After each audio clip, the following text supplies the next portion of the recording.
बिस्मिल्लाहिर्रहमानिर्रहीम। अस्सलाम वालेकुम दोस्तों, कैसे हैं आप सब लोग। उम्मीद है खैरियत से होंगे।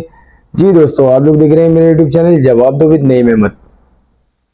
दोस्तों, आज जो है सुबह का आगाज जो हुआ वो एक अच्छी खबर के साथ हुआ। बानी एमकेएम जनाब अल्ताफ हुसैन साहब के लिए एक अच्छी खबर जो है वो सुनाई गई। सुबह सुबह सिंध हाई कोर्ट से जो फैसला सुनाया गया है, जो बानी एमकेएम के कारकुनान थे जिन्होंने 9 जुलाई को रैली निकाली थी कोरंगी के इलाके से, उनको अदालत ने रिहा करने का हुक्म दिया।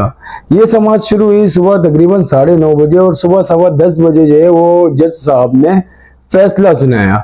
और जज साहब का ये फैसला 10:30 बजे सुबह मैंने आप लोगों तक पहुंचाया। शायद सबसे पहले मैंने ये खबर जो है वो यूट्यूब से, अपने इस यूट्यूब चैनल के प्लेटफॉर्म से आप लोगों तक पहुंचाई। तो जी, अब उसी खबर को लेके और भी कुछ इतलात हैं जो कि अब आनी शुरू हो गई हैं, उसको भी आप लोगों तक पहुंचाना है। इसके अलावा कराची में एक नाखुशगवार वाकया पेश आया, उस पर भी बात करेंगे। तो जी शुरू करते हैं। पहले जो आज सुबह का आगाज हुआ एक अच्छी खबर के साथ हुआ और बानी एमकेएम के लिए कहा यह जा रहा है ये उनकी बहुत बड़ी कामयाबी है। तो जज ने जो ऐलान किया, जो जज ने फैसला सुनाया, तो उस फैसले की तकमील होना अब शुरू हो गई है।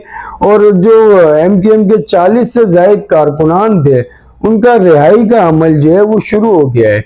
अब से कुछ देर पहले आफ्ताबुद्दीन बकई साहब को सेंट्रल जेल से रिहा कर दिया गया और उनके रिहा करने के बाद जो है उनकी वीडियो जो है वो जारी की गई है, जिसमें आफ्ताब बकई साहब जो वो जेल से बाहर आ रहे हैं, सेंट्रल जेल से, और लोग उनका जो है वो इस्तकबाल कर रहे हैं, उनको हार फूल वगैरह पहनाए जा रहे हैं। उनका अहले खाना वहाँ मौजूद है, उनके दोस्त अहबाब वहाँ मौजूद हैं, बड़ी तादाद में लोग वहाँ मौजूद हैं। इसके अलावा और भी दीगर कारकुनान हैं, उनको भी रिहा किया गया जो कि एमपीओ के तहत नजरबंद या जेर हिरासत थे, उनको भी रिहा किया गया। और इसके अलावा इत्तलात जो आ रही है वो ये भी आ रही है कि खैरपुर जेल से भी 2 कारकुनान को रिहा किया गया है और इन 2 कारकुनान का इस्तकबाल जो है वो खैरपुर के जो जोनल के लोग हैं उन्होंने वहां पे किया। अब ये जो 2 कारकुनान हैं जिनको खैरपुर की जेल से रिहा किया गया है, इनका भी ताल्लुक कराची से है और इनको भी कराची से गिरफ्तार किया था। जैसे कि एमकेएम जो ओरिजिनल वाली एमकेएम है, एमकेएम लंदन, उनका कहना यह था कि उनके कारकुनों को दूर दराज जेलों में शिफ्ट किया जा रहा है। तो वाकई ऐसा लग रहा है कि यहाँ से जो कारकुनान जो गिरफ्तार हुए थे उनकी बात जो है वो सही साबित हो रही है। जो कराची से गिरफ्तार किया गया था लोगों को, वो अभी कोरंगी से और दीगर जगहों से जिनको गिरफ्तार किया गया था वो अभी खैरपुर की जेल से जो है वो रिहा हो रहे हैं। और इस रिहाई के बाद इतलात ये भी आ रही है कि एमकेएम लंदन की जो राब्ता कमेटी है जिसमें मुस्तफा अजीजाबादी और दीगर लोग शामिल हैं, उन्होंने आफ्ताब बकई साहब को फोन किया, उनकी खैरियत दरियाफ्त की, उनको मुबारकबाद भी दी है उनकी रिहाई के लिए, इनके रिहा होने पर उनको मुबारकबाद भी पेश की है।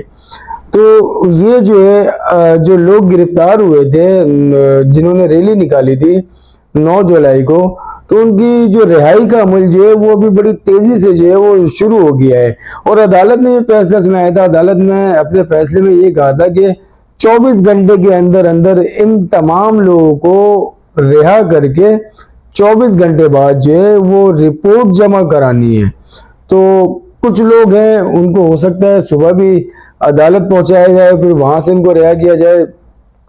तो खैर, कहने का मतलब ये कि जो ऑर्डर दिए ना, जो फैसला है उसकी तकमील होना शुरू हो गई है, लोगों को रिहा करना शुरू कर दिया गया है। ये एक अच्छी डेवलपमेंट है, एक अच्छी खबर है।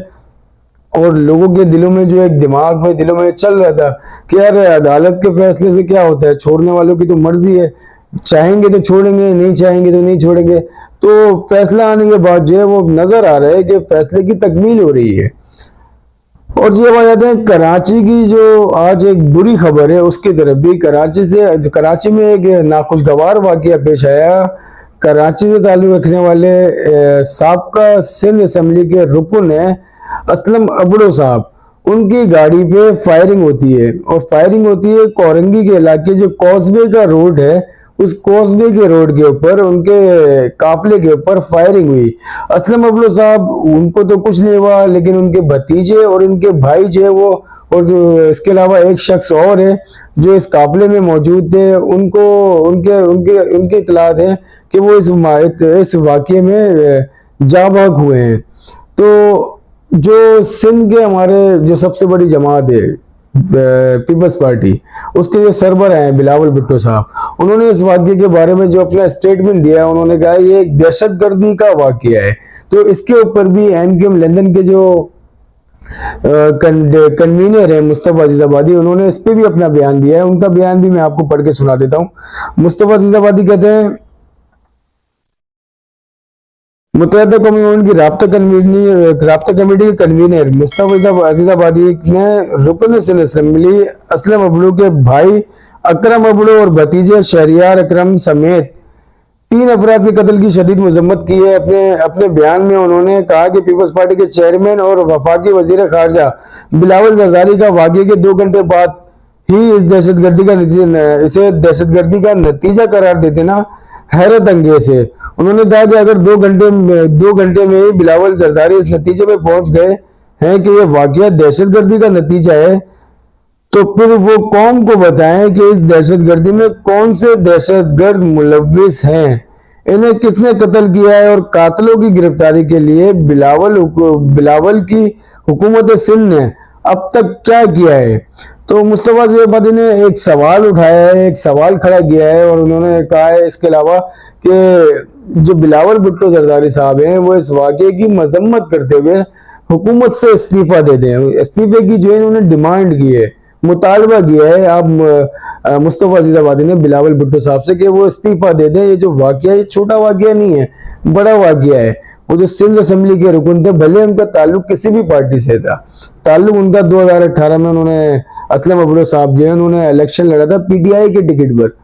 उसके बाद जो है उनको फिर हटा दिया गया था, कुछ मामला उनकी तरफ से ऐसे हो गए थे। इसके बाद असलम अबड़ू को पीटीआई से हटा दिया गया था, लेकिन थे तो वो किसी भी पार्टी से थे, सिंध असेंबली के रुकन थे। इस हवाले से मुस्तफा अजीजाबादी साहब ने कहा है कि बिलावल भुट्टो जरदारी साहब जो वो इस्तीफा दे दें, हुकूमत से बाहर आ जाएं। इसके अलावा आज एक और बड़ी खबर यह है कि एमकेएम पाकिस्तान जो बहुत दिनों से कोशिशें कर रही थी कि अपना कायदे हिज़्ब इख्तिलाफ लेके आए, अपना अपोजिशन लीडर लेकर आए, तो उसमें भी एमकेएम पाकिस्तान जो है वो कामयाब हो गई है। अब इसमें एमकेएम पाकिस्तान के कामयाब होने में बहुत सारे राज हैं और बहुत सारे प्लान हैं, जो कि अब एक निगरा सेटअप आएगा, जो उसमें जो है बहुत कुछ अब नजर आएगा लोगों को। ये जो एक बड़ी डेवलपमेंट हुई है, जो एमकेएम पाकिस्तान की जो खातून रुकन है राना अंसार साहिबा, ये इनको जो कायदे हिज़्ब इख्तिलाफ बनाया, इसके बाद जो है बहुत सारी चीजें चेंज होती हुई नजर आएंगी। लेकिन ये पाकिस्तान है, पाकिस्तान की सियासत में वही होता है जो बड़े घर से होता है। आप लोगों को मेरी वीडियो कैसी लगी अपना फीडबैक लाजमी दिएगा, और हो सके तो मेरे यूट्यूब चैनल को लाजमी सब्सक्राइब करें। मुझे इजाजत दें, अल्लाह हाफिज।